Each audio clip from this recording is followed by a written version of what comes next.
Hey everybody, welcome to the thumb. I'm just going to get down on my knees and pray that this works.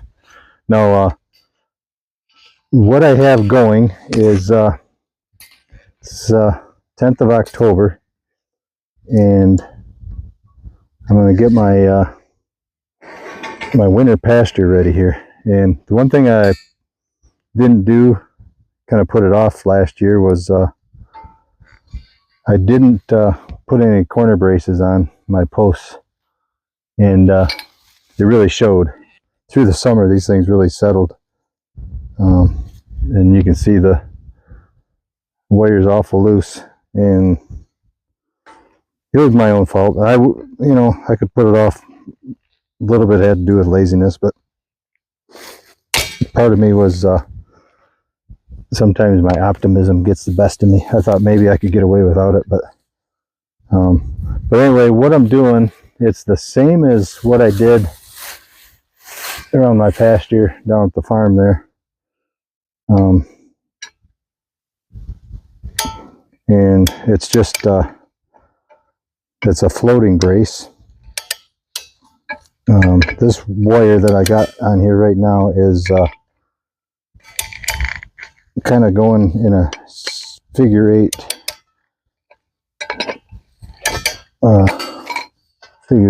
way of it's going around that post and then kind of around this side of this little T part that I welded on earlier. And so yeah, bottom line is it's a figure eight pattern. Probably should have thought that one through and put it in a different spot, but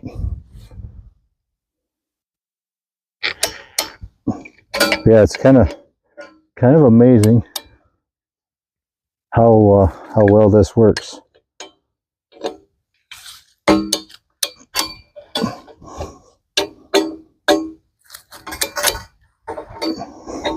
You can hear it creaking and groaning. But yeah, it's tight, you know, it's definitely works. And I just broke my little latch.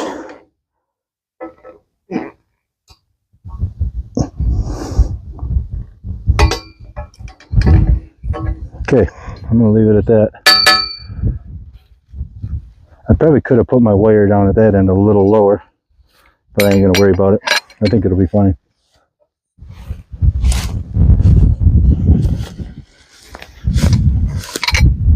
I don't think it's gonna straighten the post out, or I know it's not gonna, because otherwise it would be straight. But let me just turn this camera around and I'll show you what I just did.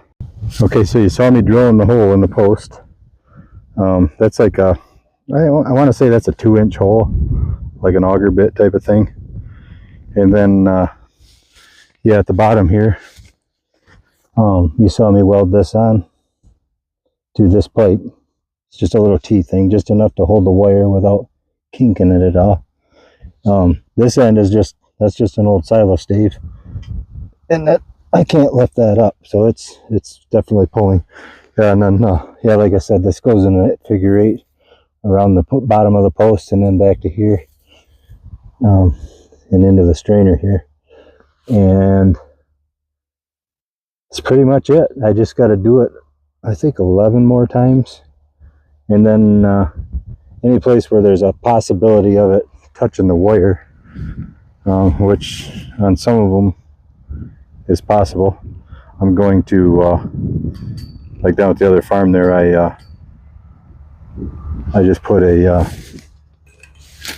piece of PVC pipe over top of the thing. But yeah, so that's pretty much it.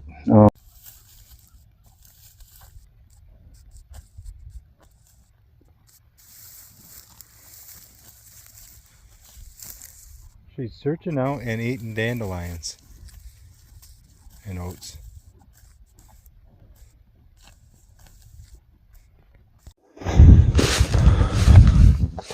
Okay, so I got all my my bracing done.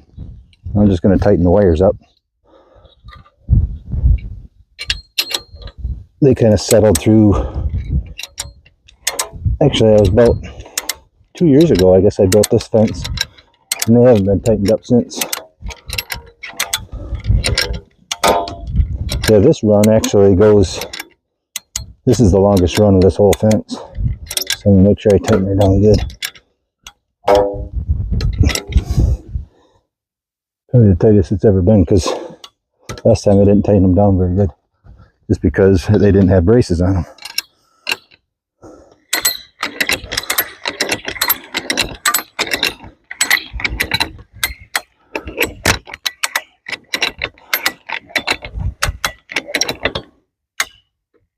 Okay, there we go. Good for winter. So that's pretty much it. Yeah, if you can see behind me, I got all my winter stockpile, or weeds, whatever you want to call them. That's where the cattle are going to be. You can kind of see in the distance, there's round bales that I'm going to set out for bale grazing. I'll probably give them probably about a third of those to begin with, and but then I'll fence off the rest of them and just give them maybe four at a time, like one row at a time, whatever that works out to. I'll probably place them out kind of evenly, and just so all the manure is distributed out there. But anyway, that's pretty much it for this little project. I appreciate you guys watching Thumb Country Stuff, and take her easy.